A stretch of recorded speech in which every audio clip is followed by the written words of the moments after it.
Comment dynamiser l'activité du marché de l'alimentation infantile soumis à de profonds changements socio-démographiques et culturels?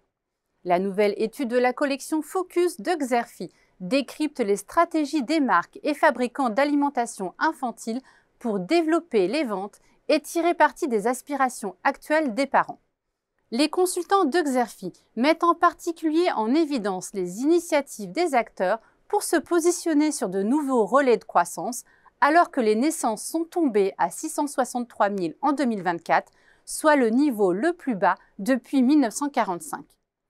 Les professionnels du secteur doivent par ailleurs innover pour rester compétitifs, se différencier et s'adapter aux évolutions des pratiques d'achat.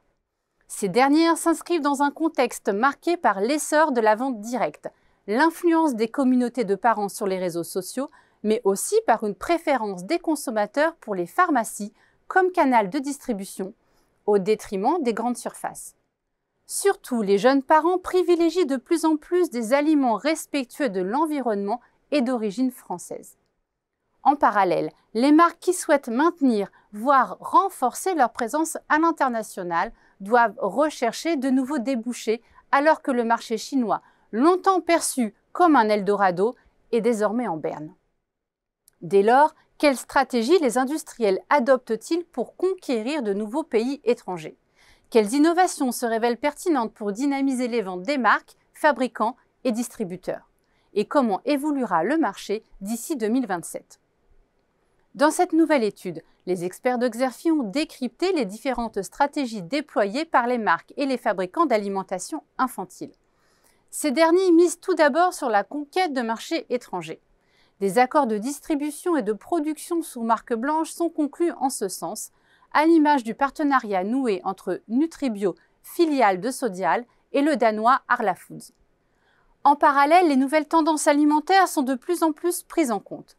Petits pots frais, ingrédients d'origine française, recettes végétariennes ou halal sont ainsi autant de thématiques exploitées, comme en atteste le cas de Happy Lal Baby qui crée les premiers petits pots halal. Dans le même temps, l'accent est mis sur l'amélioration des conditionnements. L'heure est aux portions surgelées, à l'expérimentation de la consigne et au conditionnement plus pratique ou plus éco-responsable. C'est à cette fin que Gallia lance les premières dosettes de lait infantile. Quatrième stratégie, investir dans la vente directe via le lancement de e-shop et le développement de formules d'abonnement. Les experts de Xerfi ont ici décrypté les principales marques de DNVB ou Digitally Native Vertical Brands du secteur. Et ils reviennent plus spécialement sur le cas de H&H France et de son e-shop commun à ces marques BioSteam, Good Goût et Dodi. Enfin, les marques et fabricants visent à développer et fidéliser une communauté de parents. Les leviers actionnés sont pour cela nombreux. Animation de clubs de jeunes parents, création de contenus éditoriaux, conseils de professionnels de la petite enfance ou encore jeux concours. Au-delà de l'analyse des stratégies de croissance des acteurs, l'étude revient sur les dernières tendances de consommation en matière d'alimentation infantile. Elle apporte également un décryptage complet de la concurrence ainsi que des prévisions exclusives sur le marché à l'horizon 2027. Pour des informations plus complètes sur cette analyse stratégique, vous pouvez télécharger le document de présentation qui se trouve à côté de la vidéo.